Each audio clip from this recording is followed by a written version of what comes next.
desde el Ministerio de las Culturas, compartiremos un ciclo de testimonios de vecinas y vecinos de la provincia que donaron libros a la Biblioteca Pública Provincial.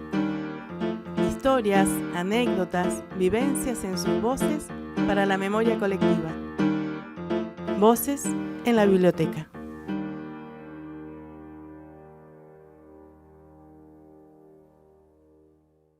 Bueno, yo soy Ricardo Fonseca, nacido en Tilhue, un paraje cerca de Chosmalal, de crianceros. Mis padres eran crianceros,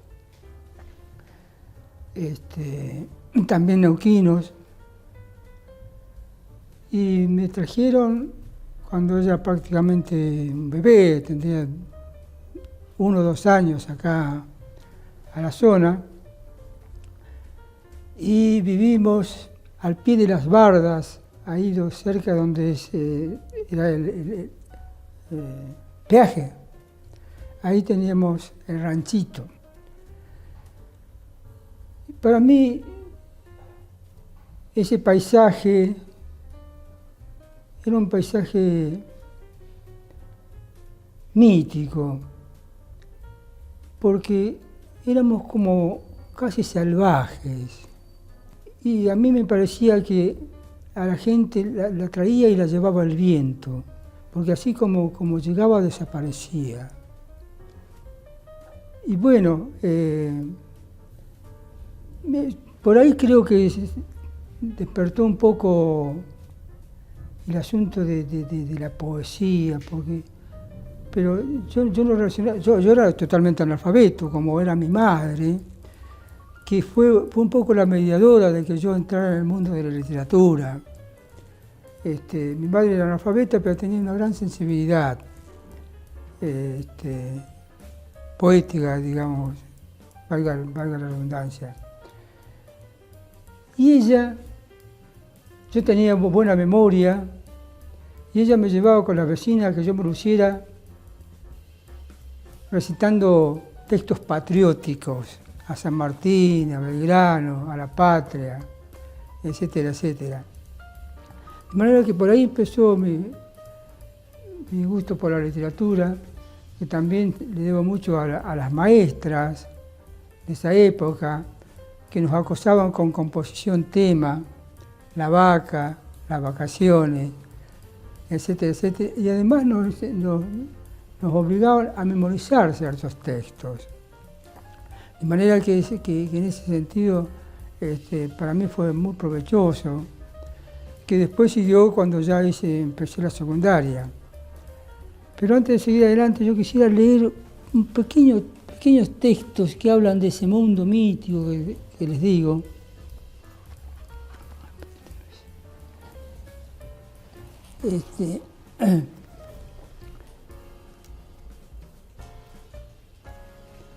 Como 2 pueblos tensionados. He vivido en tremendas soledades y también metido en grandes movimientos masivos. Las bardas eran el reino de Mandinga y Dios venía de las alamedas. Daban miedo peleando como perros y gatos en la noche. Pedro Urdemales era el héroe, el muchachito. El camionero Carlín vivía de su risa, pero su Chevrolet azul se moría de susto al verse acosado por los perros que le ladraban como a un ovni y se lo querían comer como a un animal de otro mundo. Digo esto de los opuestos, porque así como viví en la aridez total, también viví en una isla, donde también se repetía esto como seres salvajes, digamos. Yo conocí el pueblo del Centenario cuando tendría 8 o 9 años, antes no lo conocía. Y en esa isla a veces las crecientes eran tan grandes que pasaban por ahí más de un mes que no podíamos ir a pasar a otra parte del valle. Digamos que que el primer texto que escribí fue un texto de amor donde yo culpaba a la señorita por no quererme. Echaba la culpa a ella y no a mí. Y esas travesuras, lo hacía como tal. Yo nunca pensé que iba a llegar a ser escritor, porque mi vocación en ese momento era el fútbol. Yo era un muy buen jugador de fútbol. Y también tengo sobre ese tema algunos textos. Y me quebró una pierna y por eso dejé de jugar al fútbol. Y seguí intentando hacer literatura, y ya en la secundaria las profesoras también me ayudaron mucho en ese sentido. Después hice la universidad, estudié letras porque escribía, pero no es necesario estudiar, para escribir no es necesario estudiar letras, digamos.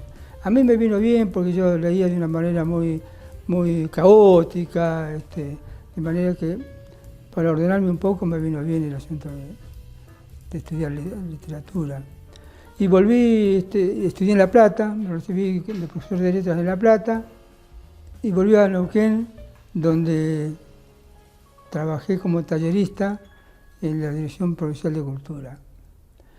Ahí, además de la labor de tallerista, armé varios espectáculos, como todos los julios, el Julio, de Julio Cortázar, La Paloma con una quina rota, Otra vez el viento, Verso a verso, etcétera, etcétera. Y después me tuve que ir a México. Ahí me recibió Naldo Labrín y con él hicimos un trabajo musical que se llamó Canción para el Pequeño Día. Pero yo quiero hilvanar todo esto con un texto que lo empecé en La Plata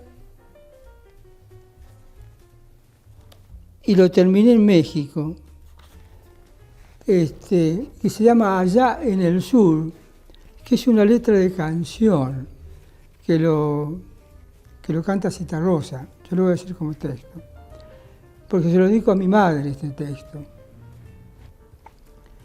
Allá en el sur, el valle se llenará de dioses, otoñando la piel de los frutales, cuando el viento retoma en sus violines los motivos hirientes de la tarde.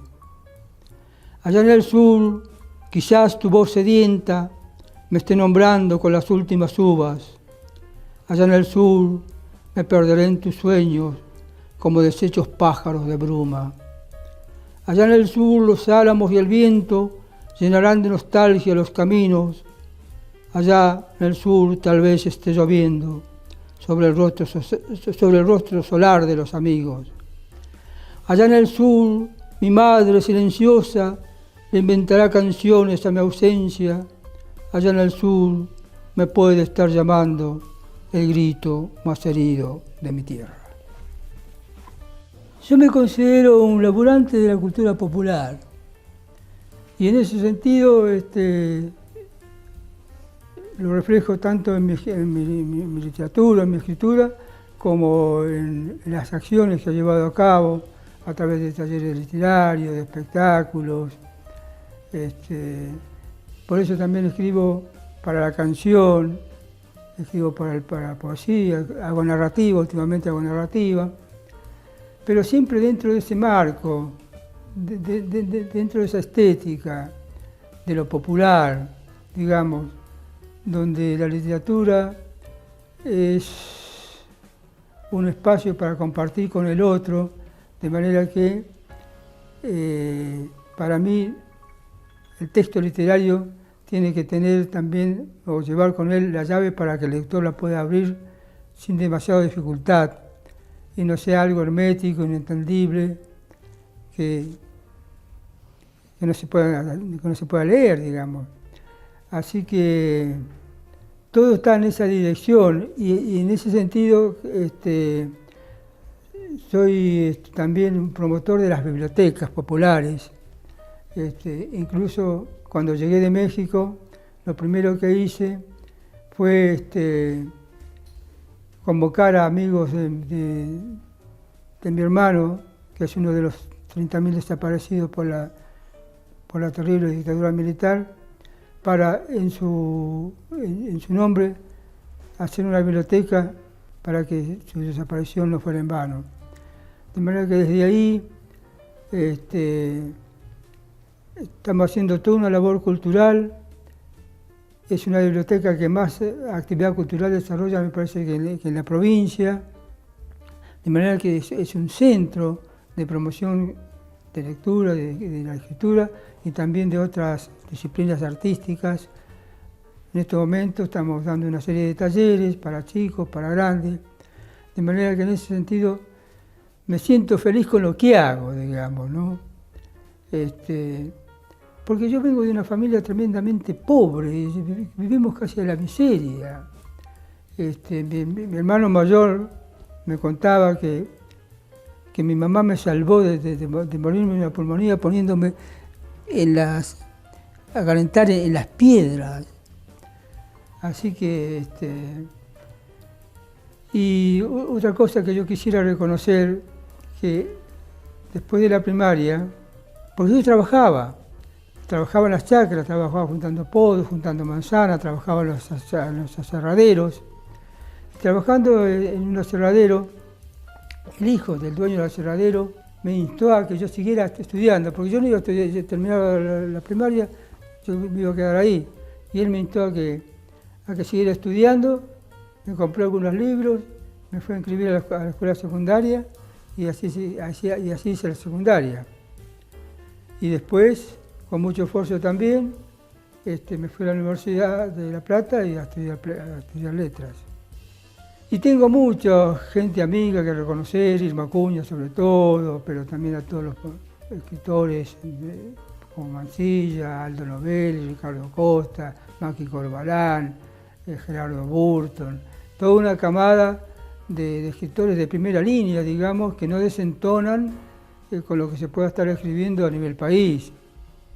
A mí me parece que acá en Neuquén o la Patagonia en general, por ahí la poesía está más difundida que la narrativa. Y la narrativa me parece que hay que seguir apuntalando para que desde ahí también se pueda recrear todo lo que es el mundo de la Patagonia. Por eso yo me puse también a escribir textos narrativos. Bueno, como venía diciendo, también he incursionado con la narrativa. Mi último libro se llama Contar con vos, que es una serie de cuentos más o menos breves, algunos ambientados hasta la zona, con personajes de la zona. Y de este libro voy a leer un relato que se llama La Santa Rita. A ciertas plantas por ahí le agarra un ataque de existencialismo mal habido, como la Santa Rita del jardín de mi casa, que empezó a decaer, a deshojarse, a entristecerse repentinamente. ¿Qué te pasa?, le decía mi mujer acariciándola, animándola con alguna canción medio cumbiamba. Pero la Santa Rita nada, como si le hubiese estado una pena extraordinaria. Hasta que un domingo de mañana a dúo le cantamos las 40.